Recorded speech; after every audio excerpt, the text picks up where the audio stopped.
To enable or disable location on the Xiaomi 17, first of all, we need to open settings. Over here in settings, you want to scroll down, and over here at the bottom, we have the location option, and we can toggle location by simply using this switcher over here. Sometimes if you try to turn it off, you might see this information that there is no location access. So of course, you can confirm by tapping on close. And sometimes if you turn it on, you might be asked about the location with accuracy, improved accuracy or something like that. So of course, you can decide if you want to location with that or not. Besides that, if you go to the control center, you might be able to add the location button over here into the control center. So let's see if that's really the case.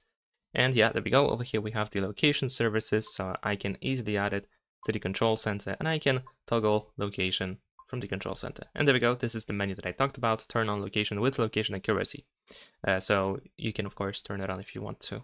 And that's pretty much it. Leave a like and subscribe.